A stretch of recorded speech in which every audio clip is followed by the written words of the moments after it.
A convoy of boats crossed the calm Caribbean water. For years, the people arriving at Little St. James had been billionaire guests, celebrities, politicians, and invited visitors. This time, the boats carried FBI agents. As they stepped onto the dock, the island fell silent. For nearly 20 years, Little St. James had controlled who was allowed to enter. That ended the moment federal agents walked through its gates. Luxury villas stood empty. The beaches looked untouched. Palm trees moved quietly in the Caribbean breeze, as if nothing had ever happened. Within hours, every room would be photographed. Computers, documents, mobile phones, and hard drives would all become evidence. Long before the FBI arrived, millions of people had already decided what the agents were going to find. The internet was filled with stories about hidden tunnels, secret rooms, powerful visitors, and elaborate conspiracies. Some would prove impossible to verify. Others would survive years of investigation. The FBI wasn't sent to confirm rumors. Its job was far simpler and far more difficult. Establish what the evidence could actually support. 21 years earlier, none of this seemed imaginable. Little St. James wasn't famous. Most people had never heard its name. In 1998, Jeffrey Epstein quietly bought the island for just under $8 million. The purchase barely made the news. Outside the luxury real estate world, it looked like another wealthy man buying another Caribbean island. Nothing about the transaction suggested it would one day become one of the most scrutinized property purchases in modern criminal history. The Caribbean has no shortage of private islands. Many are larger, many are more luxurious, many cost less. Why Epstein chose Little St. James has never been fully answered.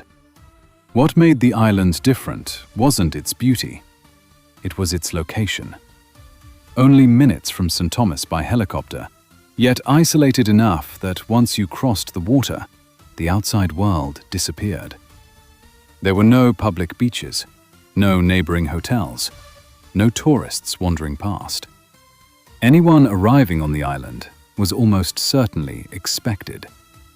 Privacy wasn't simply one of the property's advantages, it was the reason the property existed. Over the following years, the island continued to change. New villas appeared. Roads disappeared beneath dense tropical trees. The marina expanded. Generators arrived. Fresh water systems were installed. Staff housing grew. From above, Little St. James looked like another billionaire's private retreat. On the ground, it was becoming something far more self-sufficient. The island had evolved into a place that could operate almost entirely on its own. Years later, investigators would realize just how significant that detail had become. In 2016, Jeffrey Epstein quietly bought another island, Great St. James. It sat only minutes from Little St. James. At the time, the purchase barely attracted attention. To most people, it looked like another wealthy man expanding his property. Years later, investigators saw the purchase very differently. Why would someone who already owned one completely private island need another just across the water? No one could answer that question with certainty. The internet didn't wait for answers. Investigators had to. To understand the islands, you first have to understand Jeffrey Epstein. For years, people believed the mystery was hidden beneath the island. Investigators believed it was hidden in the decisions. One decision stood above all the others. Why buy a second island? Jeffrey Epstein already owned one of the most private islands in the Caribbean. There was already enough space, enough villas, enough privacy. Yet in 2016, he quietly spent tens of millions of dollars acquiring Great St. James. Some believed it was an escape route. Others claimed it would become a second headquarters. A few suggested the two islands were connected by underground tunnels. By the time the FBI arrived, those theories had spread across millions of screens. No official investigation has ever confirmed any of them. Instead, investigators pursued a different question. How did the islands actually operate?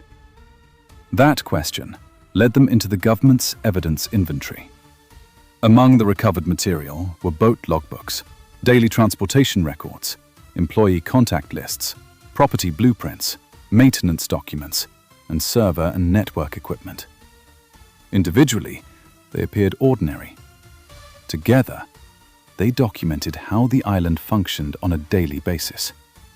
People arrived, people left. Boats followed regular movements. Employees carried out daily operations. Deliveries were recorded. Technical systems remained in service. Little St. James wasn't investigated as an isolated property. It was investigated as an operating private estate. The focus had shifted, not toward myths, but toward how the island actually worked. That investigation changed again, because the world around it had changed. When Epstein purchased Little St. James in 1998, very few people had any practical way to observe it. Commercial drones didn't exist. High-resolution satellite imagery wasn't publicly available. For most of the world, the island simply couldn't be seen. 20 years later, that changed. News helicopters flew overhead. Drone operators recorded detailed aerial footage. Public satellite imagery became widely available. For the first time, millions of people could examine the island without ever stepping onto it. The island itself hadn't changed.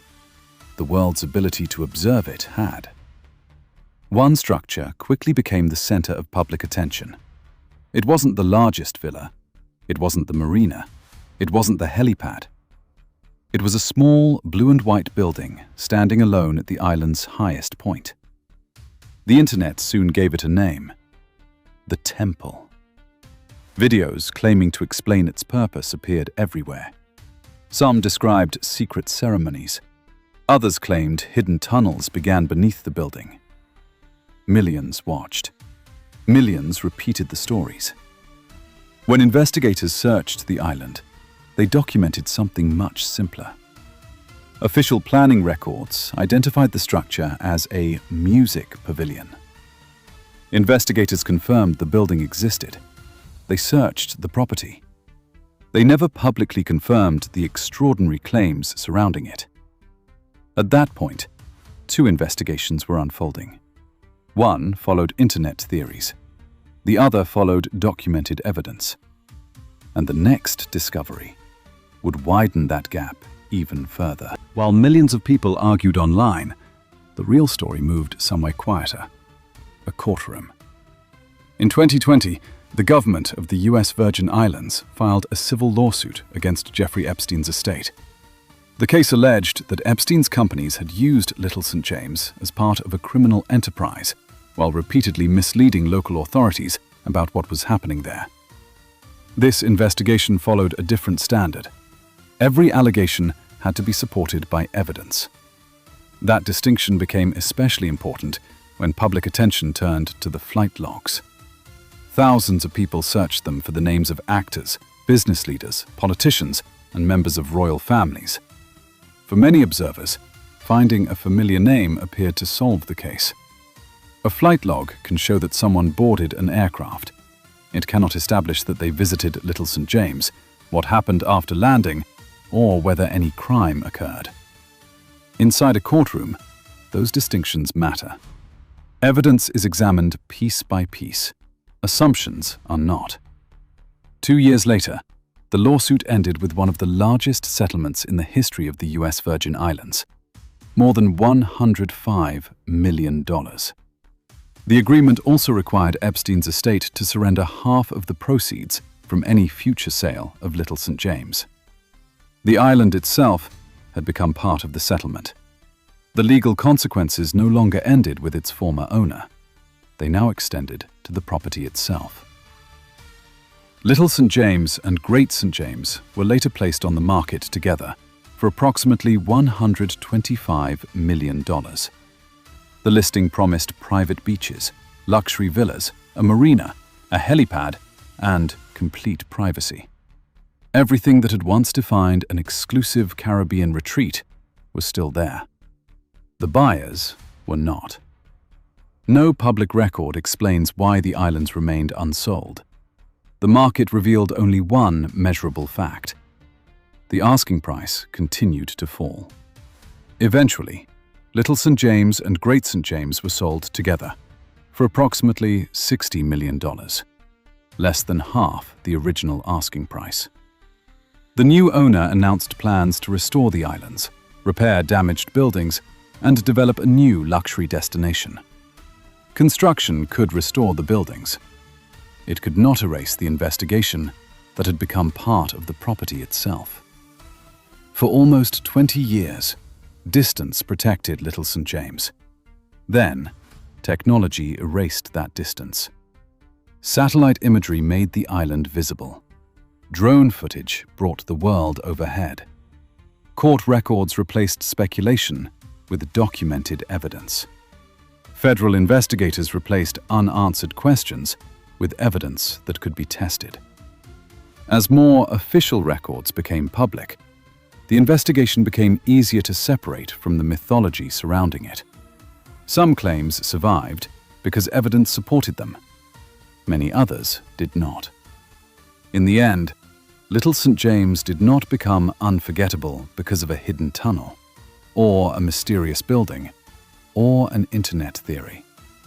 It became unforgettable because an isolated private island was ultimately opened to investigators, court records, and public scrutiny. The gates of Little St. James were anywhere opened. Not for billionaires, not for celebrities, but for investigators carrying search warrants. And that changed the story forever. The next extraordinary place is waiting. Rare access.